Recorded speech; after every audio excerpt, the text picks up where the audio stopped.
No despacho que autorizou a prisão de Daniel Vorcaro, o ministro André Mendonça mandou um duro recado a Paulo Gonet. O procurador-geral da República tinha afirmado não haver indicação de perigo iminente e imediato para a prisão preventiva dos investigados.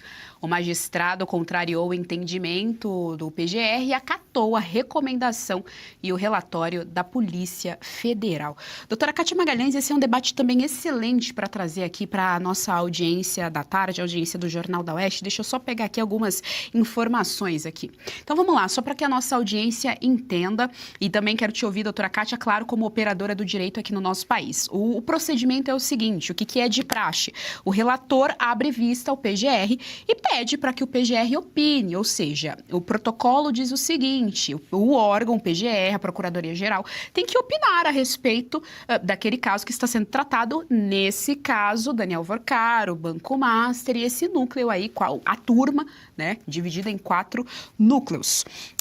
O Mendonça deu 72 horas de prazo para que Paulo Gonet se manifestasse. Paulo Gonet não se manifestou, disse que o tema tinha um nível de complexidade muito alto, não se manifestou nessas 72 horas.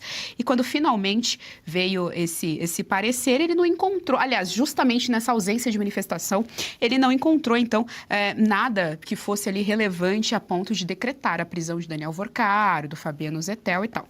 Agora, a grande questão é, a gente tinha ali literalmente o sicário. O nome do rapaz, o apelido do Mourão é esse, sicário. A gente tinha perseguição a jornalistas, a gente tinha invasão, aí sim, invasão à Interpol, ao Ministério Público, ao próprio sistema da Polícia Federal.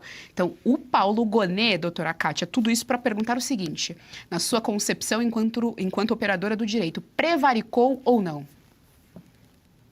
Prevaricou, Geise, não prevaricou pela primeira vez. Paulo Gonet perdeu o prazo, né? Deixou de praticar ato de ofício. Isso na nossa vida, na advocacia privada, isso nos custa uma perda de oportunidade. O advogado privado que perde o prazo para se manifestar em juízo sobre algum caso, ou a favor ou contra a parte adversa, ele tem o seu direito precluso, ele acaba o direito e ele passa a não poder se manifestar. Bom, em relação à PGR, sim, o juízo ele tem que ouvir, pelo menos esse é o cânone processual, ele tem que ouvir a PGR porque o Ministério Público não só é titular de 90% das ações penais no Brasil, como também, sobretudo, é o fiscal da lei.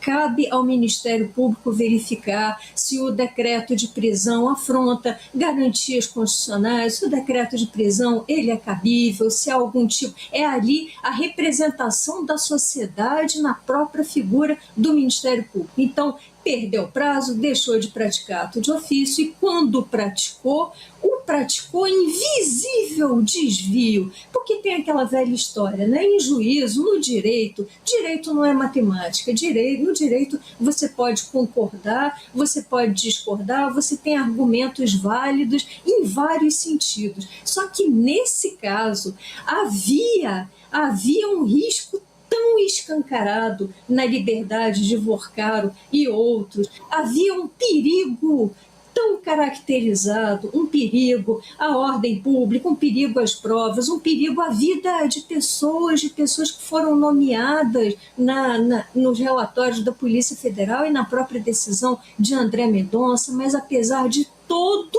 esse perigo, apesar do clamor jurídico pela decretação da prisão preventiva, o Gonet disse que não era um caso tão urgente assim, lembrando que esse mesmo Gonet chancelou prisão de pessoas que nada fizeram além de postar opiniões em redes sociais. Gonet chancelou a prisão de Débora do Batom, Gonet chancelou toda a perseguição escrachada a Felipe Martins, a Bolsonaro, a generais, a oficiais de alta patente que não foram pegos em uma prática delitiva sequer, e aí aparecem evidências gritantes de contratação de sicário, de um esquemão todo, de uma organização criminosa armada e muito bem armada, e vem Paulo Gonet e recusa chancelar a prisão preventiva. Se isso não é prevaricação, eu já não sei mais o que é prevaricação. Na minha opinião, prevaricou e feio, teria que ser defenestrado para ontem. Paulo Gonet nos envergonha e, assim como ele, nos envergonham todos os senadores que o sabatinaram e que o admitiram da primeira vez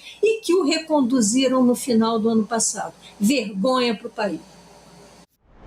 Gostou do conteúdo que viu por aqui no canal da Revista Oeste? Compartilhe e deixe o seu like.